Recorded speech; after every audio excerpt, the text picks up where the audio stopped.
భద్రాద్రి కొత్తగూడెం జిల్లా మండల కేంద్రంలోని మండల పరిషత్ పాఠశాల నందు దివ్యాంగుల దినోత్సవం సందర్భంగా ముఖ్య అతిథిగా అశ్వాపురం ఎంఆర్ఓ మణిధర్ మాట్లాడుతూ దివ్యాంగుల పట్ల అన్ని విధాల ప్రభుత్వం ద్వారా దివ్యాంగులను ఎవరు చిన్నచూపు చూడవద్దని అన్నారు.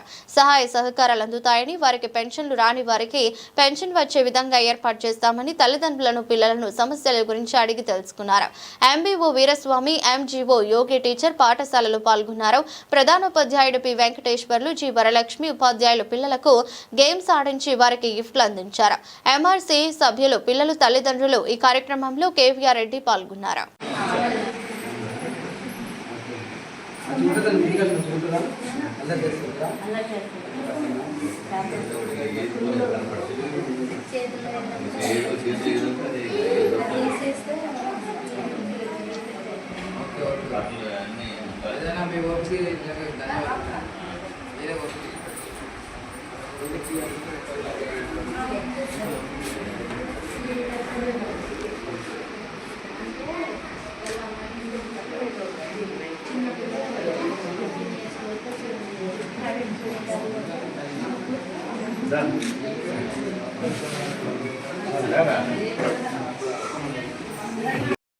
పిల్లవాడు చాలా జాగ్రత్తగా చూసుకున్నందుకు మీకు కూడా ధన్యవాదాలు. ఆ చక్కగా చూసుకున్నారు, అంతేనా? Very good.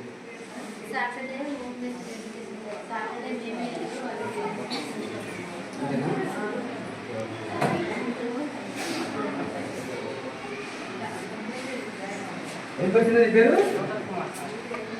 మోటార్ కుమార్. బాగుంది పేరు. ఏం చదువుతున్నావు నువ్వు? నువ్వేం చదువుతున్నా? ఎదుగులాగా? Very good. మంచి స్టేజ్కి వచ్చావు. మీకు బాగా చదువుతున్నావా? ఎగ్జామ్స్ ఎప్పుడు వచ్చింది మీకు? మార్చి 15 వచ్చిందిగా. సెప్టెంబర్ గారు చదువుతూ ఉన్నారా? క్యాంటీన్ వేసుకొని మీరు ఏ సబ్జెక్ట్ బాగా చదువుతున్నావు? తెలుగు, మ్యాథ్స్. Very good. మంచి సబ్జెక్ట్ నేర్చుకున్నా. అన్ని సబ్జెక్టులు కంపేర్ చేసి మ్యాథ్స్ ఉంది. నువ్వు చాలా చేస్తున్నావు. నిజంగా వెరీ గుడ్. ఓకేనా? నెక్స్ట్ ఏమవుతావు అనుకుంటున్నావు? సాఫ్ట్వేర్. Very good. సాఫ్ట్వేర్ అవ్వాలంటే ఏం చదువుతుందా?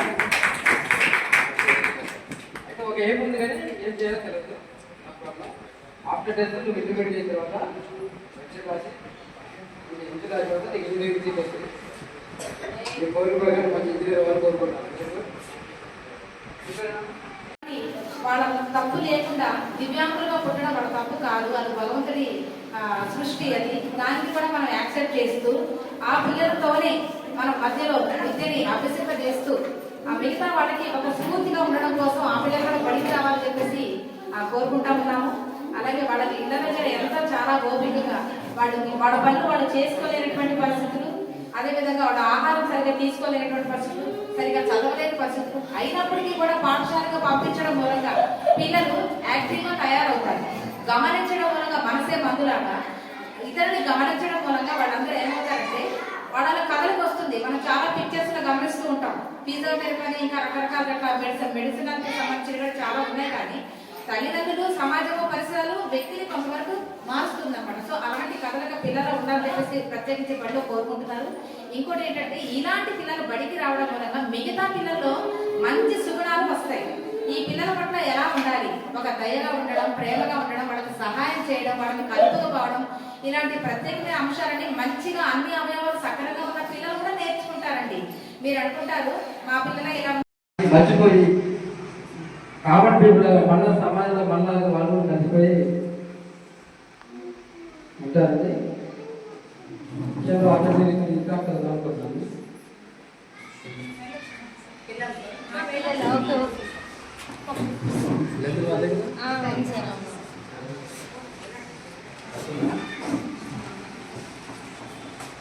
ఎంపీ పేరు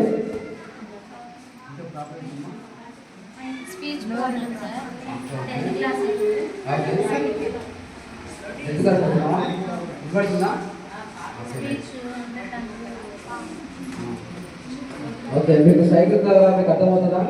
చెప్పండి.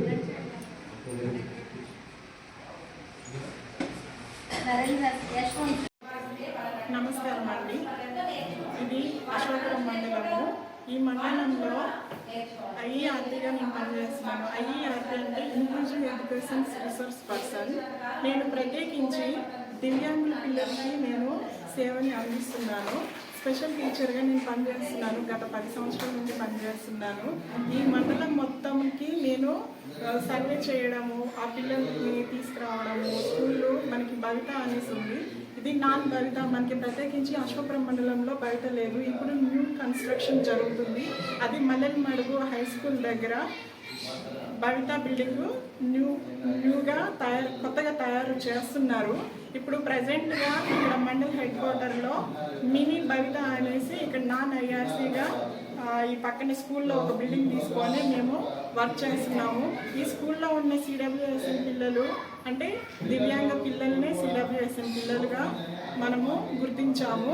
ఈ సిడబ్ల్యూఎస్ఎన్ పిల్లలు డిసబిలిటీస్ 21 కేటగిరీస్ ఉంటాయి. అందుట్లో చాలా రకాలు. వాళ్ళు స్కూల్కి రాగలిగిన పిల్లలు ఉన్నారు, రాలేని పిల్లలు ఉన్నారు. రాగలిగిన పిల్లల్ని మేము ప్రతి సోమవారం నుండి శుక్రవారం వరకు మేము వాళ్ళకి థెరపీ ఇస్తున్నాము.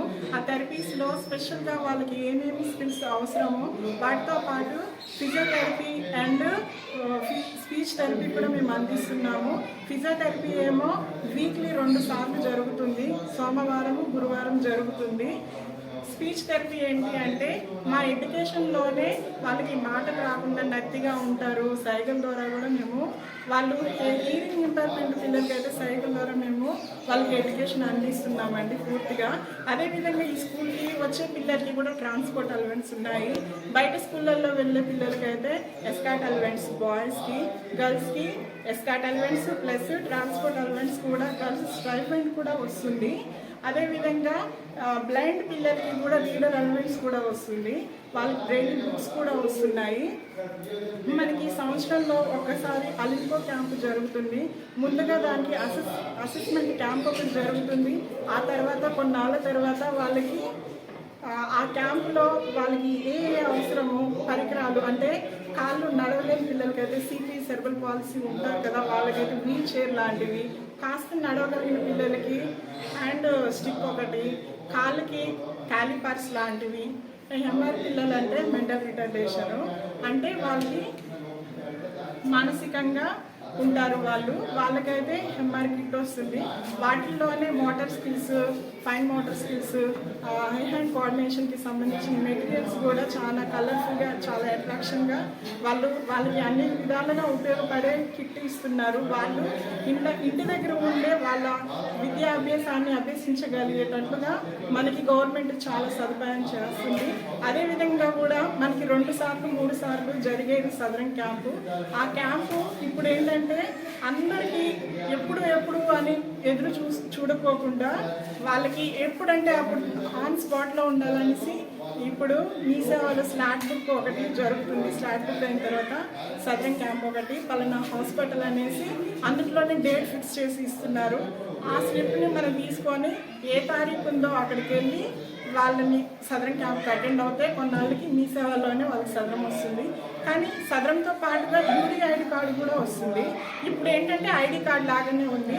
యూడిఐడి కార్డు ఇప్పుడు చాలా ఇంపార్టెంట్. యూడిఐడి కార్డు లేని వాళ్ళకి కూడా మేము యూడిఐడి కార్డుని కూడా తీపించుతున్నాము.